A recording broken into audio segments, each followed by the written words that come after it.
और दूसरी बात है कि नरेंद्र मोदी जी ने कहीं ये नहीं कहा कि नोटबंदी के मामले में मुझे वोट दो।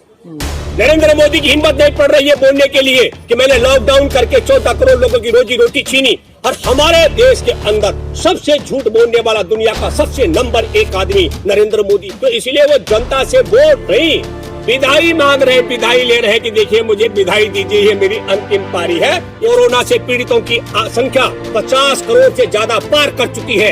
ये आंकड़े छुपाए जा रहे, झूठ बोला जा रहा है। न वो मोदी के बाप ने नौकरी दी थी, न रेल दी थी, न बस दी थी। 2 जगह चुनाव है गद्दारों की।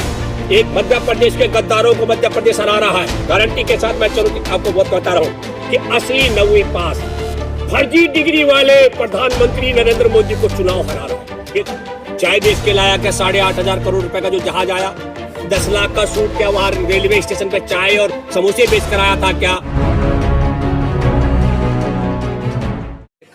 तीसरा चरण का मतदान बाकी है बिहार में सर। मैं हार्दिक बधाई देना चाहता हूँ बिहार की जनता की। और बिहार की अंतिम पारी का दौरान पहला मुख्यमंत्री है जो जगह जगह जाकर इस सच्चाई को स्वीकार कर चुके हैं कि ये उनका अंतिम पारी है। बिहार में चुनाव नहीं है गजेंद्र जी, बिहार में व्यवस्था परिवर्तन है। चुनाव तो देखिए, बिहार का चुनाव मैं आपको बताना चाहता हूँ, होल्डिंग से भारतीय जनता पार्टी ने नीतीश कुमार को बाहर कर दिया। वो मान चुके हैं कि नीतीश कुमार के दौड़ में नहीं है। आपने देखा होगा कि पूरे बिहार के अंदर, अगर मैं गलत नहीं हूँ तो असली डिग्री 9वीं पास और फर्जी डिग्री धारी नरेंद्र मोदी के बीच में चुनाव तय है। चुनाव में नीतीश कुमार कहीं नहीं है, नीतीश तो हार चुके हैं, नीतीश कहीं नहीं है, नीतीश का सुपड़ा साफ है। और इस चुनाव में बिहार की जनता ने तय कर लिया। बिहार की जनता गरीब जरूर है, मूर्ख नहीं है।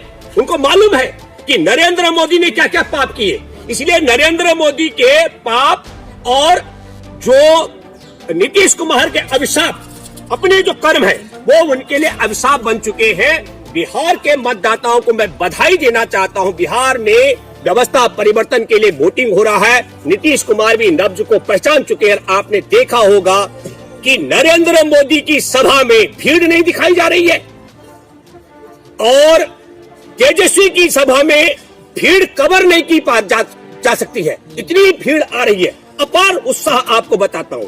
पहली बार मैं बिहार के मतदाताओं को बधाई देना चाहता हूं जो जाति, धर्म और मजहब से ऊपर होकर के व्यवस्था परिवर्तन के लिए वोट जा रहा है।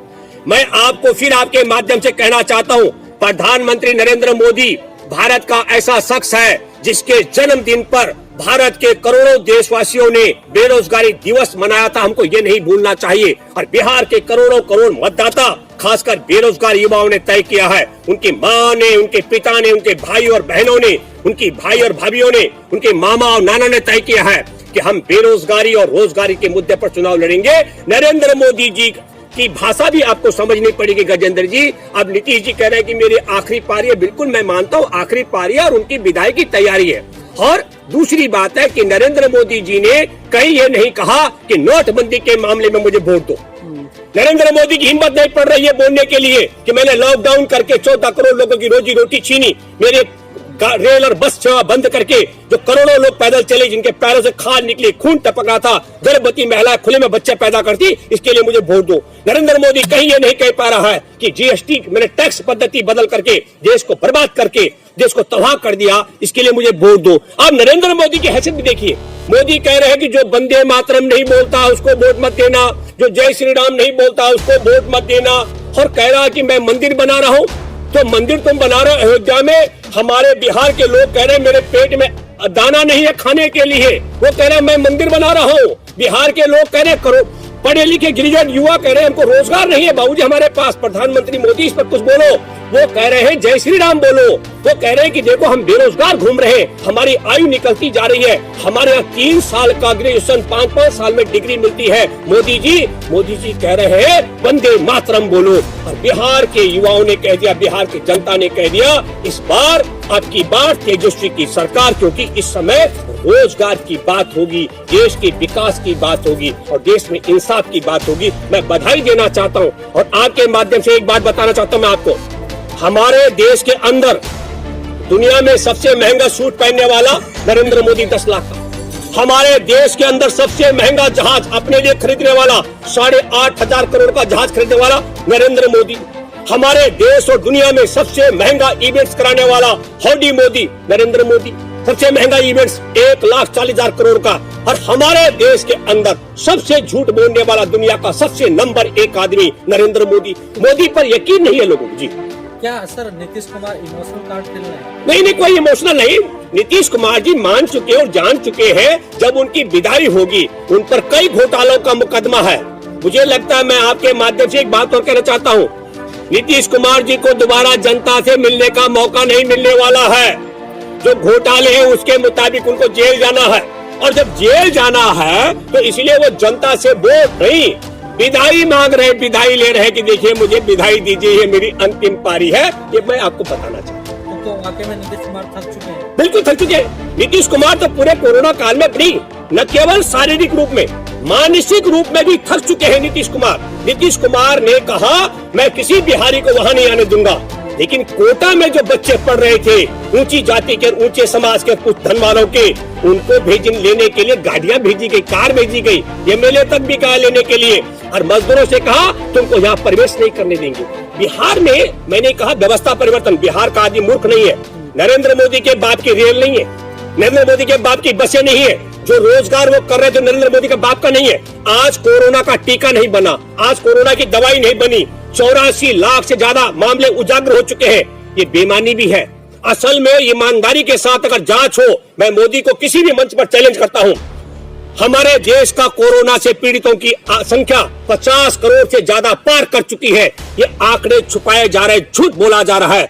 तो एक बात हम आपके माध्यम से कहना चाहते हैं कि बिहार का मतदाता इतना बुड़बक है क्या? उसको नहीं मालूम है जब 559 मामले थे तब हमारे देश के करोड़ों मजदूरों की रोजी रोटी छीनी। रेल और बस सेवा, ना वो मोदी के बाप ने नौकरी दी थी, ना रेल दी थी, ना बस दी थी, वो सब छीना गया। और रास्ते में जो मजदूर मरे भूख से, प्यास से, गजेंद्र जी आपको बताना चाहता हूँ, एक तो कड़ा करेला और ऊपर से नीम चढ़ा वाला मामला है। नीतीश कुमार चुनाव जीता था नरेंद्र मोदी के खिलाफ। 2 जगह चुनाव है गद्दारों के, एक मध्य प्रदेश के गद्दारों को मध्य प्रदेश हरा रहा है, गारंटी के साथ मैं चुनौती आपको बहुत बता रहा हूँ। और बिहार में नीतीश कुमार जैसे गद्दार को बिहार के लोग सबक सिखा रहे हैं। तो नरेंद्र मोदी पिछला चुनाव भी हारा था। हाँ, मैं बिहार के मतदाताओं को बधाई देना चाहता हूँ कि असली 9वीं पास फर्जी डिग्री वाले प्रधानमंत्री नरेंद्र मोदी को चुनाव हरा रहा है। ये 2 के बीच का चुनाव है, और इस चुनाव में असली डिग्री वाला चुनाव जीत रहा है तेजस्वी। 170 सीट से ज्यादा ला रहा है। आप नोट कर लीजिए, 170 सीट से ज्यादा का सीटें लेकर आ रहा है। वोट काटने के लिए जितने मर्जी बीच में खड़े हो चुके होंगे। और नरेंद्र मोदी को आपने देखा, मैंने पहले कहा था दिसंबर में, जिस दिन वो डॉक्टर रेड्डी का आपके वीडियो पर है, हमने कहा था एक आदिवासी का बेटा मोदी और क्या कहते हैं अमित शाह की जोड़ी को हरा रहा है झारखंड में। वही रिजल्ट आया। और आज 32 हेलीकॉप्टर उड़ रहे हैं 9वीं पास एक लड़के के पीछे तेजस्वी के। पर तेजस्वी युवा है, आपने तेजस्वी के चेहरे पर देखा होगा, उसके वादे पर देखा, कमिटमेंट। उसने लोगों से कहा हम रोजगार देंगे। और मैं ये कहना चाहता हूँ आपके माध्यम से, ये कह रहे पैसा कहाँ से आएगा? चाय बेच के लाया क्या 8,500 करोड़ रुपए का जो जहाज आया? 10 लाख का सूट क्या वहां रेलवे स्टेशन पे चाय और समोसे बेच कर आया था क्या? तो बिहार की जनता से ये पकोड़े बिकवाने की बात करने वालों का सुपड़ा साफ होने वाला है। और बिहार में 10 लाख लोगों को रोजगार देने वालों की सरकार प्रचंड बहुमत में आने वाली है। मैं दावे के साथ कह सकता हूं।